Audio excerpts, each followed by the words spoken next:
Greetings. Mick McQuaid here with the syllabus, going over the syllabus for knowledge representation technologies. Let's get right to it. This syllabus covers both sections 1 and 2. And as a matter of fact, there's going to be one My Courses site for both sections 1 and 2. And this is for fall 2015. This is a draft of August 23rd, and it corrects some errors of the drafts. There were two previous drafts out there. The most recent one was the 21st. So, and an important thing to note is that the copy on My Courses should be regarded as the official copy. So there may be more mistakes, or I may change things as the semester rolls on, and so you'll be responsible for looking at the one that's actually on My Courses. There are two different sections, as I mentioned, with two different course numbers. There are several prerequisites. So the prerequisites include 608, which is the introductory database course. I taught that last year, and I found that many students in the course had a lot of database experience, in fact, professional database experience, and there was a wide range of performance in the course depending on prior experience. So this is the minimum pieces of flair that you have to have, but you're encouraged to have extra if you want to have the best experience. Then you also need to know at least one object-oriented programming language. I don't really care what that is. The ones you'll have learned at RIT are Java or C#, not my favorite languages.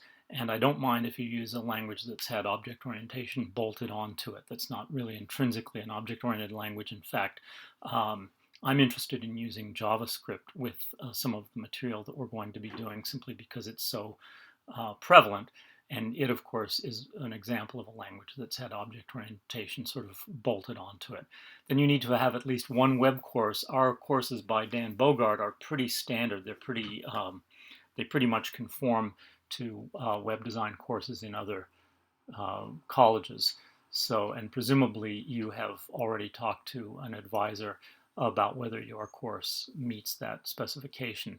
The courses the two sections meet, one at 11 a.m. and one at 8 a.m. on Tuesday and Thursday in the small database lab. And because they meet in the small database lab, it's difficult for you to switch sections. The 11 o'clock section is fully subscribed. There are only a certain number of seats there. There are only a certain number of working computers that we're guaranteed. We have a fire marshal that allegedly walks around and verifies that we're not screwing around with the occupancy limits in rooms.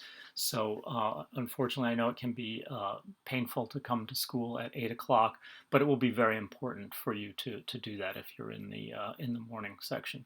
And then, of course, it can also be painful to stay awake at 11 o'clock with the hunger pangs just before lunch and so on. But attendance in this course you'll find to be quite important. And as I say, this is in the small database lab, which is in the well, you'll figure out where it is. Here are the dates. We have a final exam date for each one. They're both the same day, just at different times, Tuesday, December 15th. I'm the instructor. Here's my official email address, but you should bear in mind that I use the email address mickmcquaid@gmail.com more than I use this email address. And part of the reason for that is that although students receive a Gmail account that's connected to Google Drive, faculty do not. And we will use Google Drive documents quite a bit in this class. So I will use my Gmail account to share Google Drive documents with you. And you will need to reference my Gmail account if you want to share Google Drive documents with me. Otherwise, there will be issues. My office is directly opposite the Open Lab. Here are my official office hours, but it's quite easy to make an appointment with me.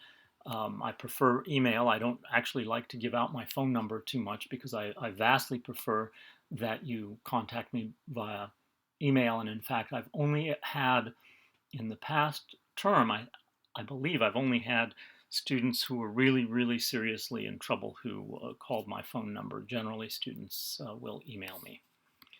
Okay, let me go on to the description of the course. So the idea here is to get you into the foundation of IST, Information Sciences and Technologies. So we'll talk about data and structuring knowledge and transforming data and knowledge, and data storage and warehousing. That's part of the two-course sequence. Our course is a little bit more limited than that. We have a couple of textbooks that are on books 24/7. Let me just, did I say, now I can't even remember if I mentioned that I'm going to unite these. I think I said I was going to unite these two websites. So this, My Courses site, the 02 one will go away. Everyone will have membership in the 01 My Courses site. And this is just to make sure there are no administrative inconsistencies between the two sections. Let me see where.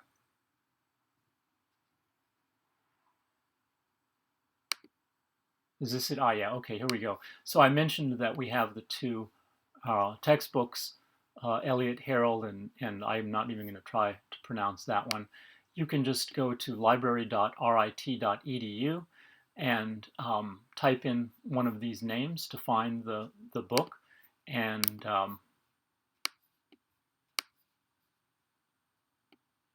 I'm off campus, so if I try to get the book, so that's, so which one is this one? No, this isn't this one. This is, so I should mention at this point that this course was developed by Ed Holden a couple of years ago. So the new edition of this book was not out yet. So this syllabus refers to the version that he developed the course and the slides with. There is a newer version that we may be able to use, but there may be confusion regarding some chapters and page numbers. So this is currently the official version, and Ed Holden owns the course. By the way, he'll be in Croatia this term, but in constant contact, and so he'll be looking, I'm sure, at the more current edition of the textbook with an eye to changing the course content. And then, of course, the other one so if you click on this, you get you have to show your RIT credentials in order to read it, but you can read it online, and you can read it from either from home or on campus. It's even easier. I think on campus it may not even require you to log in. Let's see if this guy shows up. I looked at these a couple of days ago.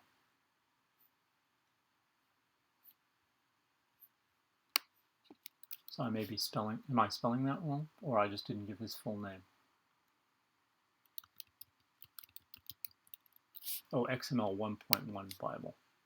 So here again is a book that I think may have multiple editions.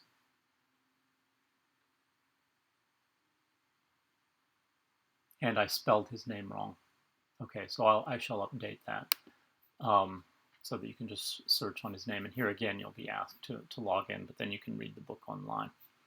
Okay, let me put this aside for just a few moments here. In addition to these textbooks are not, even though this one says that it's a Bible, these are not biblical textbooks by any means. I don't think they make biblical textbooks anymore. The web is your textbook today. And so I recommend that you use the web. I recommend that you use Wikipedia. I recommend that you use Google. For example, if we take a look at the course schedule, let's suppose that you don't know what these terms mean. So I already have Googled over here XML, and Wikipedia has excellent XML resources. W3.org, of course, is the definitive XML resource. Document type definition also gets a Wikipedia, not just a page, but there are actually quite a few pages through here. Now, I say that you should rely on Wikipedia and you should rely on Google. You should also bear in mind that Wikipedia has some significant credibility issues. And some teachers will suggest that you avoid Wikipedia because of its credibility issues. And my suggestion is that that's a mistake, that what you really need to do is to learn about Wikipedia's credibility issues and use it. So this is a big expose that came out just a couple of weeks ago here, August 11th, 2015, although it's about a very lengthy case that started with a physician realizing that people who were selling him medical, or were trying to sell his hospital medical technology, were also editing the Wikipedia pages on medical technology to make it look like their stupid equipment that wasn't really helping anybody was useful. And it's hugely expensive, and it can be incredibly painful. You can see here he speaks of inflating a tiny plastic balloon in your spine, and there's a great deal of suffering involved. It's hugely expensive. People pay $1 billion a year, or Medicare, I should say, pays $1 billion a year for it. So this is the kind of thing that causes some teachers to shy away from Wikipedia. And instead, my suggestion is educate yourself about this. Now, in addition to Wikipedia and, of course, our library, there are plenty of other. Oh, and here's another page. I put up Wikipedia in Congress, so you can see how politicians edit Wikipedia to their advantage, tragically. You must also use Stack Overflow, and this is actually, I think I pulled this up the other day, so this isn't today's. Now I'm on today's most popular questions. Using Stack Overflow is a skill. I often see students using it artlessly, and so teachers ask students not to use it at all. You must learn to use it. You're hugely disadvantaged in 2015 if you're not using Stack Overflow, and you're hugely disadvantaged if you're not using Hacker News and the various tools. These are the biggest ones that I can think of: Wikipedia, Stack Overflow, and Hacker News. Particularly in this class, because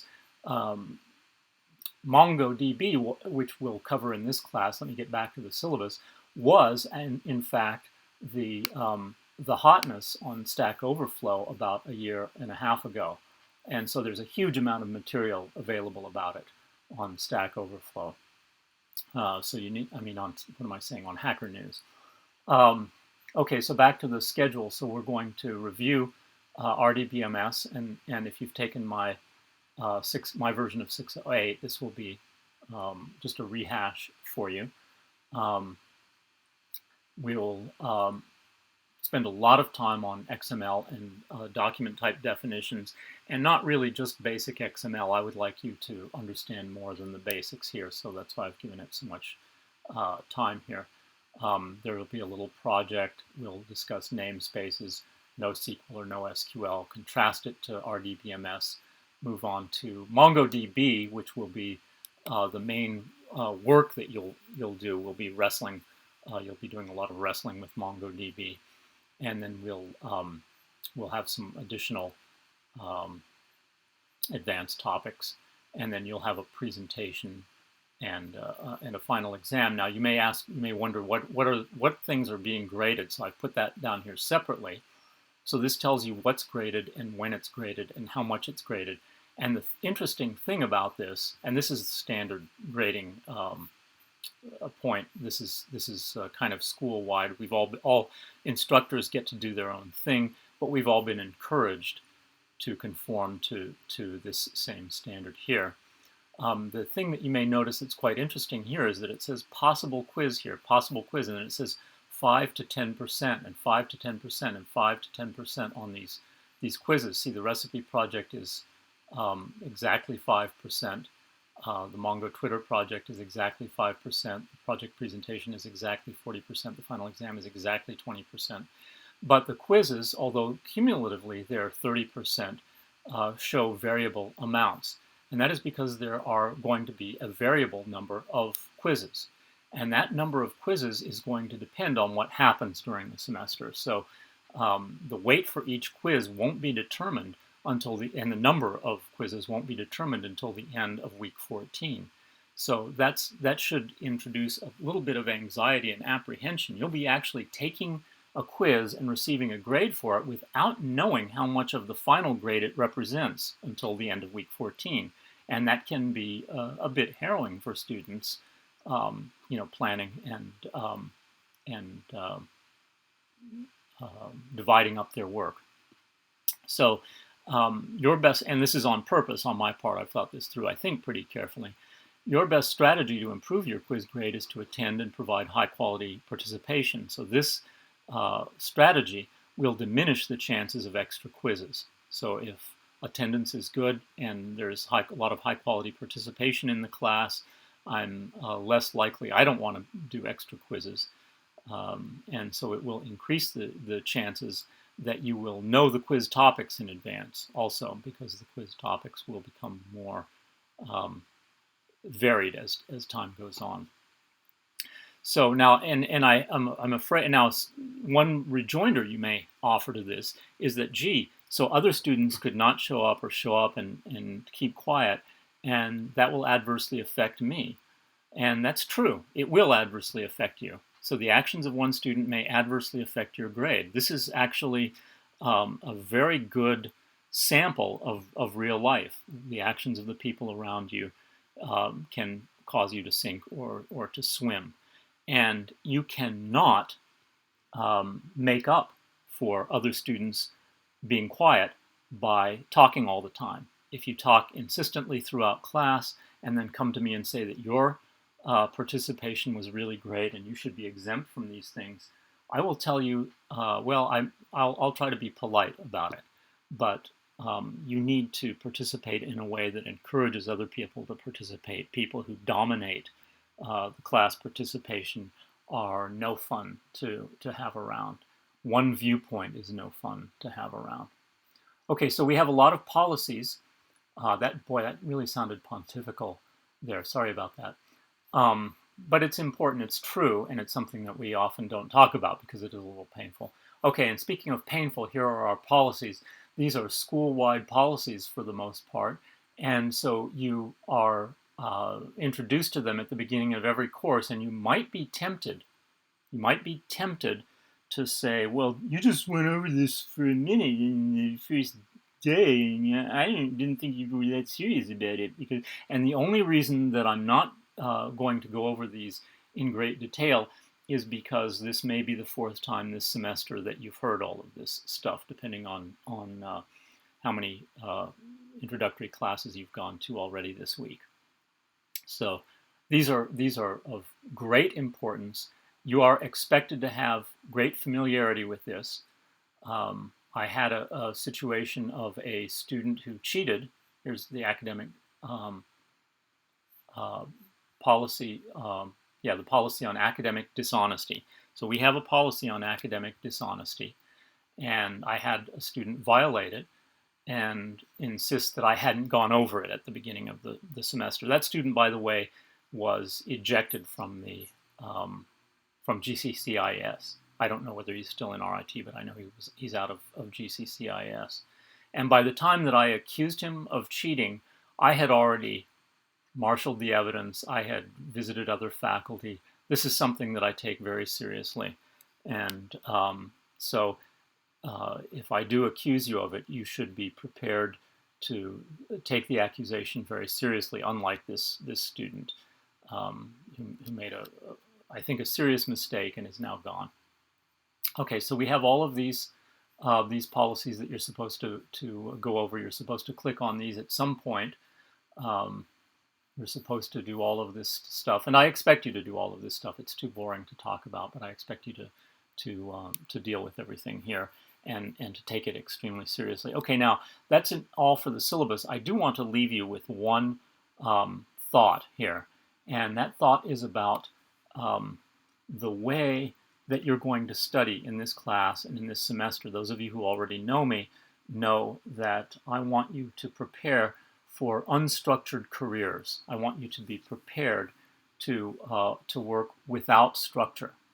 I want you to be able to handle assignments that have very vague guidelines. And sometimes students are upset by that. Students say, I need clear instructions. I can't be expected to operate without clear instructions. And you are now master's students, and you are expected to be beyond entry-level jobs. So let me show you an example. Here's an entry-level job. This is check-in. I don't know if you can see this. This is check-in at the hospital. And it's an highly structured entry-level job this young lady is doing. Here's a customer. This is a patient in the hospital. And she's got basically a menu here, you can see, of responses that she can make. A very, very small menu of responses. And the people who got paid a lot, the people who made the choices, were the people who made up these menus. She has extremely little. She has extremely little involvement in her job, of course, and an extremely low degree of latitude in her job, and she's obviously not well prepared. She's well prepared to follow very, very explicit instructions. Now let me show you an example of somebody whose job does not allow them to follow explicit instructions. Okay, and here, I probably should turn this volume down a bit. Here we see an astronaut who has to do things that no one has ever done before. And she has to try to escape from a space station that's falling apart. And the escape pod accidentally deployed its parachute. That's the thing behind, this orange thing behind her. So it actually can't go back to Earth. She can only use it to try to get to another space station. And all the instructions in this one are in Russian, and all the instructions in the other one are in Chinese. So it doesn't really matter if she gets any detailed instructions on anything. Nothing is working. She has to use her imagination if she has any hope of surviving this job. That's just part of her job. Try to survive while everything around you is exploding and billions of dollars of equipment is trying to fall back towards Earth. So try to get, even just trying to get into the space station or into the escape pod is going to be a pretty big challenge. So that's the kind of thing. I mean, obviously, I don't want you to die in space, but I want you to be prepared for, if you think of a spectrum going from the most structured job that you could possibly have, and the most unstructured job. I picked these, obviously, because they dramatize structure versus a lack of structure. And what I would like you to do is think about taking a lot of responsibility in your courses to help you move toward the unstructured end of the spectrum.